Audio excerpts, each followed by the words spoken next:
കുമരനെല്ലൂരിലെ Narayanankutty master ഓർമ്മയായി. ശാസ്ത്ര സാഹിത്യ പരിഷത്ത് പ്രവർത്തകനായി കുട്ടികൾക്കിടയിലും സമൂഹത്തിലും ശാസ്ത്ര പ്രചാരകനായി പ്രവർത്തിച്ച വ്യക്തി കൂടിയായിരുന്നു അദ്ദേഹം. കലാ സാംസ്കാരിക രാഷ്ട്രീയ രംഗത്തെ നിരവധി പേർ വസതിയിലെത്തി അന്തിമോപചാരം അർപ്പിച്ചു.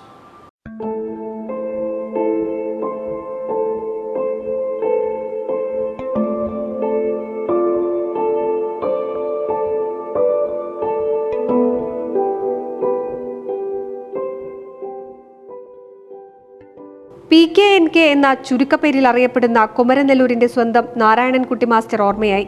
കേരളത്തിൽ വിവിധ ജില്ലകളിൽ നിരവധി ശാസ്ത്ര ക്ലാസുകളും ശാസ്ത്ര സഹവാസ ക്യാമ്പുകളും അദ്ദേഹത്തിന്റെ നേതൃത്വത്തിൽ സംഘടിപ്പിച്ചിട്ടുണ്ട്.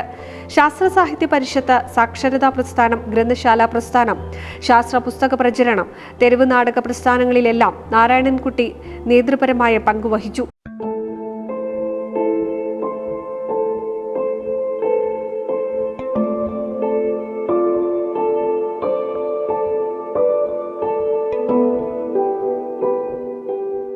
കുമരനെല്ലൂർ ഗവൺമെന്റ് സ്കൂളിൽ നിന്നാണ് പ്രധാന അധ്യാപകനായി അദ്ദേഹം വിരമിച്ചത്. പൊതുദർശനത്തിന് വെച്ച ശേഷം അദ്ദേഹത്തിന്റെ ആഗ്രഹപ്രകാരം മൃതദേഹം തൃശൂർ മെഡിക്കൽ കോളേജിലെ കുട്ടികൾക്ക് പഠനത്തിനായി കൈമാറി. റിട്ടയർഡ് അധ്യാപിക AK ശ്രീദേവിയാണ് ഭാര്യ. ശ്രീദേവ്, ശ്രുതി എന്നിവർ മക്കളാണ്. NCV news, Thrithala.